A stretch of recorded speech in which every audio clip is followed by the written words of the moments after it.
नमस्कार, मैं हूं मीनाक्षी नागर और आप देख रहे हैं DNG न्यूज। चलिए बढ़ते हैं आज की बड़ी खबरों की ओर।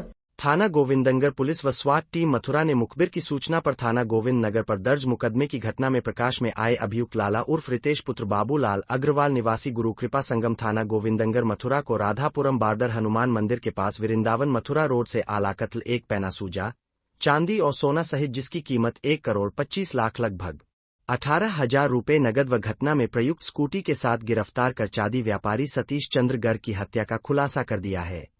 रविवार को थाना गोविंद नगर क्षेत्र के तेलियापाड़ा में सतीश चंद्र गर्ग की किसी अज्ञात व्यक्ति ने हत्या कर दी थी तथा घर से आभूषण व चांदी तथा नकदी व मृतक का मोबाइल की लूट हो गई।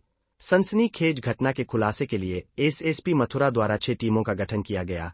पुलिस टीम द्वारा घटना स्थल के आसपास के CCTV कैमरों को खंगाला गया तथा जमीनी सूचना संकलन किया तो घटना में संलिप्त अभियुक्त लाला उर्फ रितेश पुत्र बाबूलाल अग्रवाल निवासी गुरु कृपा संगम थाना गोविंदनगर मथुरा की संदिग्धता सामने आई। मुखबिर की सूचना पर लाला उर्फ रितेश को राधापुरम बॉर्डर हनुमान मंदिर के पास वृंदावन मथुरा रोड से आला कत्ल 1 पैना सूजा, चांदी और सोना, 18,000 रुपये नगद व घटना में प्रयुक्त स्कूटी के साथ गिरफ्तार कर लिया।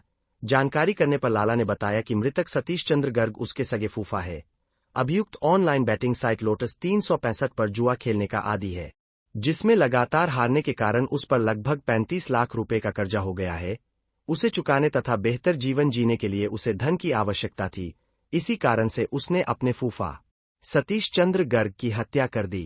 थाना गोविंद नगर में 4 तारीख को एक सराफा व्यापारी सतीश अग्रवाल उनकी डेड बॉडी उनके घर में पहली मंजिल पर मिली थी। वो 3 मंजिला मकान है जिसमें ऊपर नीचे दोनों किराएदार रहते हैं। किराएदारों के द्वारा ये सूचना पुलिस को दी गई और परिवार को दी गई। इस सूचना पर थाना गोविंद नगर में सुसंगत धाराओं में मुकदमा पंजीकृत किया गया और थाना गोविंद नगर स्पॉट और SOG की टीम को घटना के अनावरण के लिए लगाया गया था। CCTV व अन्य एविडेंसेस के आधार पर आज इस घटना का सफल अनावरण सुनिश्चित करते हुए एक व्यक्ति जिसका नाम रितेश अग्रवाल है और रिश्ते में मृतक उसके फूफा लगते हैं, उसे गिरफ्तार किया गया है। पूछताछ में रितेश ने यह बताया कि वह ऑनलाइन गेमिंग का उसे लत लग गई थी और उसमें लगभग 30 लाख रुपए वो हार चुका था और उसे पैसों की जरूरत थी। उसके लिए उसने ये घटना कारित करी। घटना करने के उपरांत वो वहां से अपने फूफा के पहने हुए कुछ आभूषण, उनके पास उपस्थित नगद और उनके जो चांदी के कारोबार से संबंधित चांदी पड़ी हुई थी वो लेकर के चला गया था। इसके पास से वह आभूषण और चांदी बरामद कर ली गई है। आला कत्ल बरामद कर लिया गया है। लगभग 1.25 करोड़ रुपए की संपत्ति इसके पास से बरामद की गई है।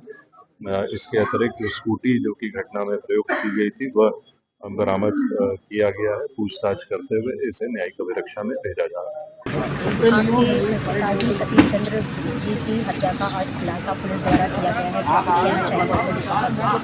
पुलिस द्वारा जो खुलासा किया गया है उसमें एक विरोधाभास जो पुलिस ने भी बोला है कि जो पोस्टमार्टम रिपोर्ट है उसमें गन शॉट बोला है और जो आरोपी ने जो हत्यारा है उसने बर्फ टूटने का सोजे का नाम लिया है। ये जो दोनों ही डिफरेंट चीज़ें हैं।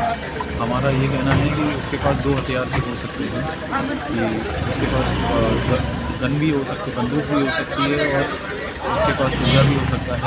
क्योंकि अगर पोस्टमार्टम रिपोर्ट में जो बंदूक का इस्तेमाल बोला गया है तो उसको हम पुलिस से यही निवेदन करेंगे कि वो आगे जाके और इसकी जांच करे, आरोपी से और पूछे कि उसने कैसे क्यों कर रहे हो, तो उसने कैसे हमारी ज़्यादा जानकारी आगे जांच में पता चल पाएगा कि वो कहाँ किस हथियार से उसने करी है। दोनों हथियार यूज कर रहे हैं या हमारे हिसाब से दोनों हथियार ही यूज हुए हैं। हाँ, हमारे हिसाब से गन जो पोस्टमार्टम की रिपोर्ट कहती है वो गन शॉट है। पुलिस अधीक्षक जी ने जो अपना वक्तव्य दिया उसके दौरान एक बात उन्होंने स्पष्ट की कि वो आपके रिश्तेदार थे और आपके पिताजी रिश्ते में उनके पिताजी लगते थे। हाँ, वो हमारे बड़े मामा जी का बेटा है और वो मथुरा में रहते हैं। वो जब भी आते थे वो रेगुलर आता रहता था और काफ़ी समय से हम बचपन से उसे देखते आ रहे थे और उसमें जब भी वो आता था तो ऐसा नहीं था कि गेट बंद रहते थे या पूछताछ होती थी। जब भी आता था रिलेटिव उसके लिए दोस्त होते थे। काफ़ी सदमे में है कि वो ऐसा काम कर सकता है। अब क्या चाहते हैं आप जब आरोप सिद्ध हो गया है? अब मैंने बताया कि वो आरोपी से पूछा जाए कि उसने जो सूजे का कहानी बना, जो सूजे की बात वो कह रहा है, तो वो उसको, और जो पोस्टमार्टम की रिपोर्ट है कि जो गन्स और बंदूक की बात कही जा रही है, तो जो पुलिस ने भी कहा कि वो आगे उसमें जांच करेगी मेडिकल, तो एक बार वो जांच पूरी हो जाएगी तो वो क्लियर हो जाएगा कि वो बंदूक कहाँ है, कहाँ पर है, पोस्टमार्टम रिपोर्ट में कहीं। मथुरा का सबसे विश्वसनीय अस्पताल एवं पहला IVF test tube baby centre Gopi Krishna hospital, जहां निसंतान दंपत्ति भर सकते हैं अपनी सूनी गोद। हर मंगलवार को फ्री OPD सहित एक्सरे एवं अल्ट्रासाउंड में डिस्काउंट की सुविधा, कैशलेस उपचार सुविधा उपलब्ध, स्त्री रोग, बाल रोग, हड्डी रोग आदि का अनुभवी चिकित्सकों द्वारा मरीजों का उपचार संभव।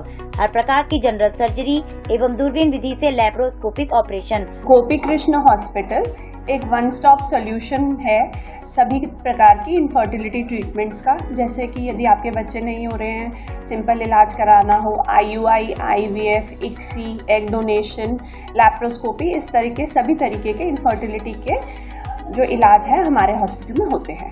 गोपी कृष्ण हॉस्पिटल, जनरल गंज, GIC के सामने, मथुरा।